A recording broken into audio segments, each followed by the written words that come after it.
ಪೂಜೆಯನ್ನು ಮಾಡಿದ್ದೇವೆ. ಪೂಜೆಯನ್ನು ಮಾಡುವುದಕ್ಕೆ ದೇವರು ಪ್ರೇರಣೆಯನ್ನು ಮಾಡಿ, ಆದ್ದರಿಂದ ಪೂಜೆಯನ್ನು ಮಾಡಿ. ಈ ಪೂಜೆಯನ್ನು ಮಾಡುವುದಕ್ಕೆ ಭಗವಂತ ನಮ್ಮನ್ನು ಪ್ರೇರಿಸಿದ.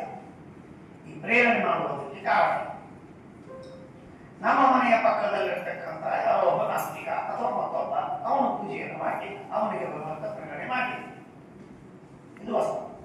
ಹಾಗಾಗಿ ನಾನು ಪ್ರೇರಣೆ ಯಾಕೆ ಮಾಡಿದ, ಅವನು ಯಾಕೆ ಪ್ರೇರಣೆ ಮಾಡಲಿಲ್ಲ? ಅವನ ಬಗ್ಗೆ ದೇವರಿಗೆ ಏನಾದರೂ ವಿಶೇಷ ಸ್ಪೆಷಲ್ ಆಗಿ ಗ್ರಹಿಸಿದೆಯೇನು? ಇಲ್ಲ. ಹಾಗಾದ್ರೆ ಯಾಕೆ ಪ್ರೇರಣೆ ಮಾಡಲಿಲ್ಲ? ಅವನು ಪ್ರಾಚೀನ ಕರ್ಮ ಇರಲಿಲ್ಲ.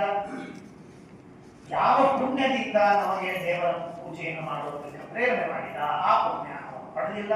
ಆದ್ದರಿಂದ ಅವನಿಂದ ಪೂಜೆಯನ್ನು ಮಾಡಿಸಿ, ನಮ್ಮಿಂದ ಆ ಪೂಜೆಯ ಕರ್ಮವನ್ನು ಪುಣ್ಯ ಇತ್ತು, ಆದ್ದರಿಂದ ಪ್ರೇರಣೆ ಮಾಡಿ ನಮ್ಮಿಂದ ಕರ್ಮವನ್ನು ಮಾಡಿಸಿ.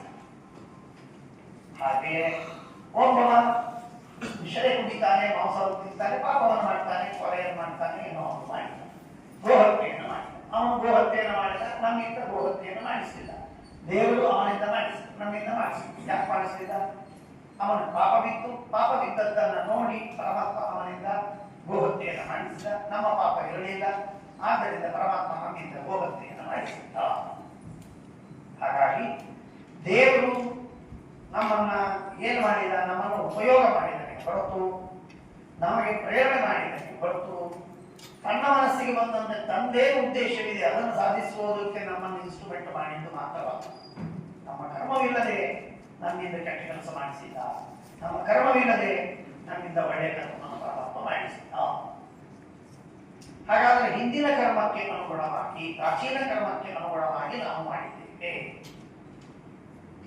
ಪ್ರಾಚೀನ ಕರ್ಮಕ್ಕೆ ಅನುಗುಣವಾಗಿ ನಾವು ಮಾಡಿದ್ದೇವೆ ಹೊರತು ದೇವರು ಪ್ರೇರಣೆ ಮಾಡಿದ್ದಾನೆ. ಆದ್ದರಿಂದ ಇದು ಎಂದೂ ನಮ್ಮ ಜವಾಬ್ದಾರಿ. ಯಾಕೆ ಪ್ರಾಚೀನ ಕರ್ಮ? ಆದ್ದರಿಂದ ನಮ್ಮ ಪ್ರಶ್ನೆ ಬರುತ್ತೆ. ಏನು ಪ್ರಶ್ನೆ ಬರುತ್ತೆ? ಪ್ರಾಚೀನ ಕರ್ಮ ಮಾಡಿಸಿದ್ಯಾರು? ಅದು ದೇವರೇ. ಪ್ರಾಚೀನ ಕರ್ಮ ಮಾಡಿಸಿದ್ದು ಹಿಂದೆ ನಾವು ಗೋಹತ್ಯೆ ಮಾಡಿದ್ದರಿಂದ ಇವತ್ತು ಗೋಹತ್ಯೆ ಮಾಡ್ತಾ ಇದ್ದಾನೆ ಒಬ್ಬ ವ್ಯಕ್ತಿ. ಅವನು ಹಿಂದೆ ಗೋಹತ್ಯೆ ಮಾಡಿದ್ದೇ ಆಗಿದ್ದ, ಪರಮಾತ್ಮನಿಂದ. ಅವನೇನು ಸ್ವತಂತ್ರವಾಗಿ ಮಾಡಿಲ್ಲ. ಅಂದ್ರೆ ಆಗಲೂ ಪರಮಾತ್ಮನೇ ಪ್ರೇರಣೆ ಮಾಡಿದ್ದು. ಅಂದ ಮೇಲೆ ಅಲ್ಟಿಮೇಟ್ಲಿ ರೆಸ್ಪಾನ್ಸಿಬಲ್ ಯಾರಾದರೂ ದೇವರೇ ಆದ. ಯಾಕೆಂದ್ರೆ ಹಿಂದಿನ ಕರ್ಮವನ್ನು ಮಾಡಿಸಿದ್ದು ದೇವರಲ್ಲವೇ ಅಂತ ಪ್ರಶ್ನೆಯನ್ನ ಮಾಡಿಕೊಳ್ತಾರೆ. ಈ ಪ್ರಶ್ನೆಗೆ ಉತ್ತರ ಕೊಡ್ತಾರೆ, ಹೌದು ನಿಜ, ಹಿಂದೆ ಕರ್ಮವನ್ನು ಮಾಡಿದ್ದು ದೇವರೇ. ಅಲ್ಲ, ಮತ್ತಿದಕ್ಕೆ ಭಗವಂತನ ಜವಾಬ್ದಾರರಾಗಲ್ಲ, ಆಗುವುದಿಲ್ಲ. ಯಾಕೆ? ಅದರ ಹಿಂದಿನ ಕರ್ಮಕ್ಕೆ ಅನುಗುಣವಾಗಿ ಪ್ರೇರಣೆ ಮಾಡಿದ್ದಾನೆ ಭಗವಂತ. Any point of time, any given ಕರ್ಮ ಭಗವಂತ ತನ್ನ ಇಚ್ಛೆಯಂತೆ ತಾನು ಮಾಡಿಸಿದ್ದಾರೆ. ಆಗ ದೇವರ ಜವಾಬ್ದಾರಿ ಆಗ್ತಿತ್ತು. ಎಲ್ಲಾ ಕರ್ಮಗಳು ಹಿಂದಿನ ಕರ್ಮಕ್ಕೆ ತಕ್ಕಂತೆ ಇವತ್ತು ನನ್ನ ಕರ್ಮ, ಅದಕ್ಕೆ ತಕ್ಕಂತೆ ಮುಂದಿನ ಕರ್ಮ, ಅದಕ್ಕೆ ತಕ್ಕಂತೆ ಅದರ ಮುಂದಿನ ಕರ್ಮ ಎಂದು ಭಗವಂತ. ನೀವು ಬೇಕಾದ್ರೆ ಹೋಗಿ ನೋಡಿ, ನೀವು ಹೋಗಿ ದೇವರ ಹತ್ರ ಹೋಗಿ ಕೂತ್ಕೊಂಡು ಕೇಳಿ, ಡೆಲಿಗೇಷನ್ ತೆಗೆದುಕೊಂಡು ಹೋಗಿ ಕೇಳೋಣ, ಸ್ವಾಮಿ ನಮ್ದು ಏನು ಕರ್ಮವಿತ್ತು, ಯಾವ ಕರ್ಮ. ದೇವರು ಫೈಲ್ ತೆಗೆದು ತೋರಿಸ್ತಾನೆ, ಇಷ್ಟೆಷ್ಟು ನೀವು ಈ ರೀತಿ ಕರ್ಮವನ್ನು ಮಾಡ್ತಾ ಬಂದಿದ್ದೀರಿ, ಆ ಕರ್ಮಗಳಿಷ್ಟು ಪಾಪ ಕರ್ಮಗಳಿವೆ, ಆದ್ದರಿಂದ ನಿಮ್ಮಿಂದ ನಾನು ಇಂತಿಂತ ಪಾಪವನ್ನು ಮಾಡಿಸಿದ್ದೇನೆ. ಎಂಡಿಲ್ಲಲ್ಲ, ಬಿಗಿನಿಂಗೇ ಇಲ್ಲ ಇದಕ್ಕೆ. ಯಾಕಂದ್ರೆ ರಿವರ್ಸಿನಲ್ಲಿ ಎಂಡು ಅಂತ ಅರ್ಥ.